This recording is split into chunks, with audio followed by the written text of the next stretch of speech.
और जय विकास। आज का टॉपिक है अनुकूलन और जय विकास। बहुत महत्वपूर्ण, लगभग 3-4 दिन आपके ये चलने वाले, बहुत महत्वपूर्ण है। देखिए, हाई स्कूल के सिलेबस से हटा दिया गया, लेकिन इंटर और आने वाले जितने भी कॉम्पिटिटिव एग्जाम है सब में ये रखा गया है। तो आज हम पढ़ते हैं अनुकूलन और जय विकास के बारे में। देखिए, अनुकूलन क्या होता है।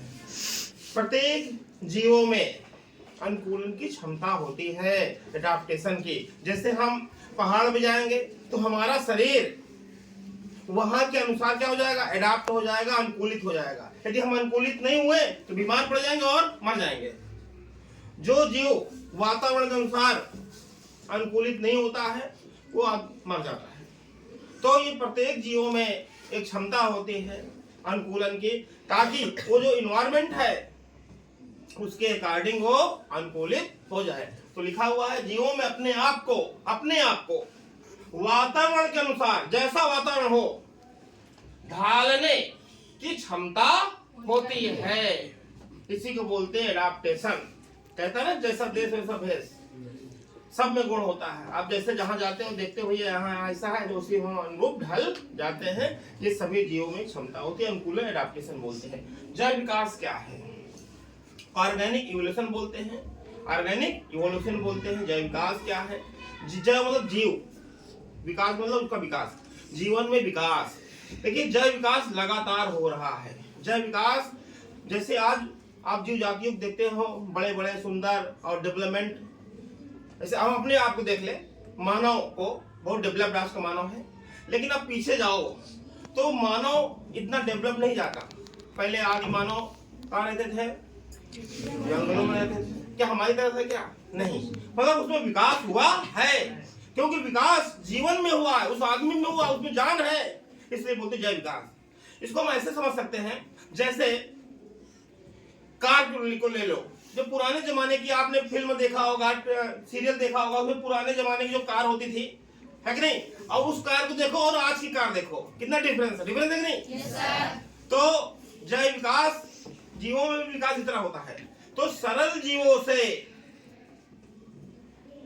जटिल जीवों की रचना ही जय विकास कहलाता है। वातावरण की परिस्थितियों में सदैव बदलाव होता रहता है। तो जय विकास समझ लिया, सरल जीवों से जो जटिल जीव है उसकी उत्पत्ति ही जय विकास कहलाता है। जय विकास क्यों? आप जानते हो, जो वातावरण है सदैव बदलता रहता, कभी स्थिर, कभी ठंडी, कभी गर्मी, कैसे है ना। तो उसकी जलवायु जो होती है वो बदलती रहती है। तो समय के साथ साथ जीव जंतुओं में भी परिवर्तन होते गए। यह परिवर्तन समय के साथ बदलते वातावरण के कारण हुई है। जो हमारे में परिवर्तन हुआ है वो बदलते हुए वातावरण के कारण हुआ है। वातावरण के इन परिवर्तनों के फलस्वरूप सरल रचना वाले जीवों से जटिल रचना वाले जीव बन गए। जीवों में होने वाले या क्रमिक परिवर्तन, क्रम से हुआ है, ही जय विकास कहलाता है। जय विकास जो हुआ है थोड़ी समय नहीं हो, लाखों करोड़ों वर्ष लगे हैं। जीवों में जो परिवर्तन हुआ है बहुत समय लगा है। तो जय विकास एक धीरे धीरे होने वाला परिवर्तन है। जय विकास को समझाने के लिए, जय विकास हो रहा है, जय विकास को समझाने के लिए, ऑर्गेनिक इवोल्यूशन को समझाने के लिए सबसे जो पहले वैज्ञानिक थे वो थे लेमार्क, दूसरे डार्विन, फिर ह्यूगो डी व्रीज। लेमार्क ने सबसे पहले जय विकास को समझाया था, दूसरा डार्विन, और उसके साथ थे वैलेस, और तीसरा जो आता है वो ह्यूगो डी व्रीज। इन्होंने सब मिलकर जय विकास को समझाया। तो जो आपका लेमार्क थे ये फ्रांस देश के रहने वाले थे।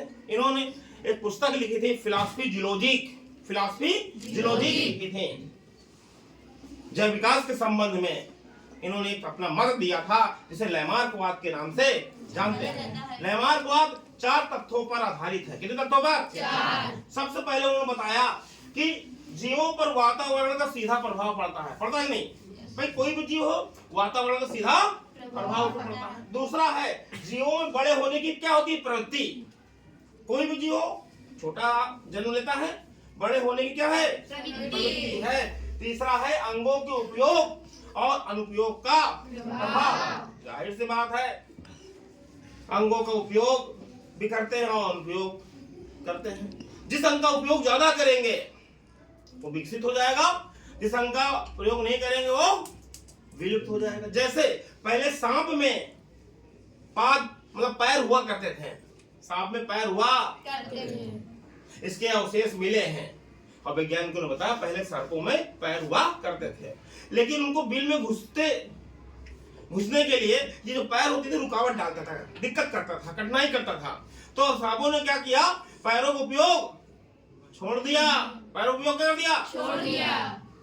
और धीरे धीरे कालांतर में लाखों वर्षों बाद पैर क्या हो गए, गायब हो गए, अवशेषी हो गए। मतलब है तो, लेकिन अवशेष है, उनको कोई काम नहीं है। अभी मैं अवशेषी अंग के बारे में भी बताऊंगा, इसी में है। तो पैरों में सांप में पैर हुआ करते थे, लेकिन उनका उपयोग छोड़ दिया और गायब हो गए। तो ये अंगों के उपयोग और उपयोग का प्रभाव है। और चौथा सबसे महत्वपूर्ण बताया, उपार्जित लक्षणों की वंशागति। उपार्जित लक्षणों की वंशागति, देखिए वंशागति समझ लीजिए क्या है। वंशागति का मतलब होता है जो भी लक्षण एक पीढ़ी से दूसरी पीढ़ी में चले जाए। माता पिता से जो लक्षण उनकी संतानों में जाते हैं उसे बोलते हैं वंशागति लक्षण, या वंशागत लक्षण या आनुवंशिक लक्षण बोलते हैं। और जाने को बोलते हैं वंशागति, वंशागति इनहेरिटेंस बोलते हैं, जेनेटिक्स भी बोल सकते हो। माता पिता के जो लक्षण होते हैं उनकी संतानों जाते नहीं है। कहते नहीं कि ये नाक मम्मी को, कान पापा को गया है कि नहीं, तो बहुत से लक्षण मम्मी पापा से उनको मिलते हैं। तो ऐसे लक्षणों को हम लोग आनुवंशिक लक्षण या जेनेटिक कैरेक्टर बोलते हैं, और इसे बोलते हैं वंशागति। तो उन्होंने क्या बताया, उपार्जित लक्षण की वंशागति होती है। उपार्जित लक्षण एक पीढ़ी से दूसरी पीढ़ी में चले जाते हैं। अब उपार्जित लक्षण क्या है?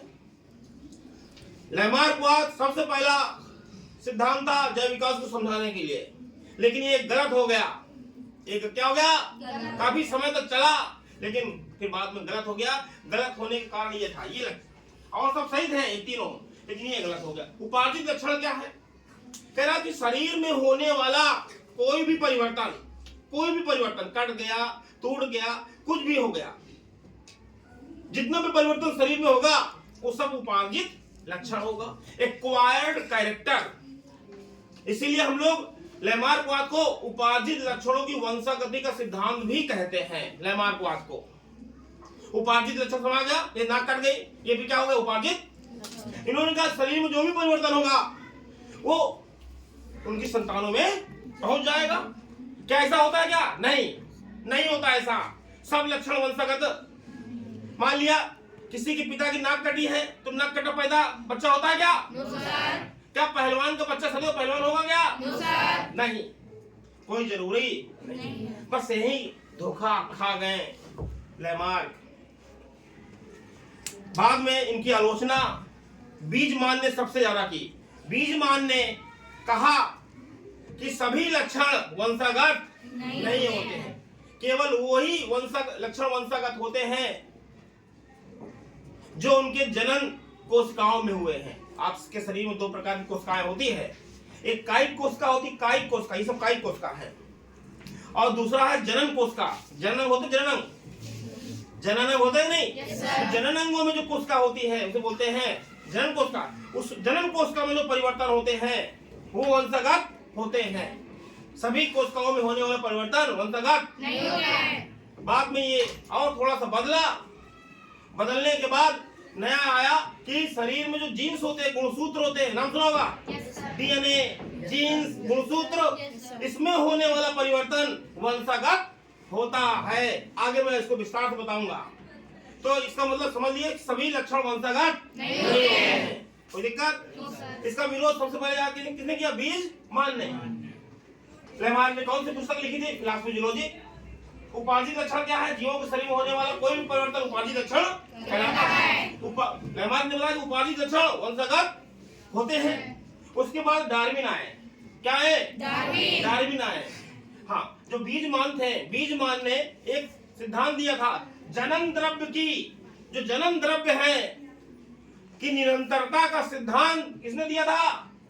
बीजमान ने 1892 में। याद कर लीजिएगा, उसके बाद डार्विन आए। डार्विन ने ओरिजिन ऑफ स्पीसीज, जातियों की उत्पत्ति के संबंध में एक किताब लिखी थी, ओरिजिन ऑफ स्पीसीज, जाति की उत्पत्ति कैसी होती है उसके संबंध में किताब है ओरिजिन ऑफ स्पीसीज, जाति की उत्पत्ति। एक बुक का नाम है, डार्विन ने लिखी थी।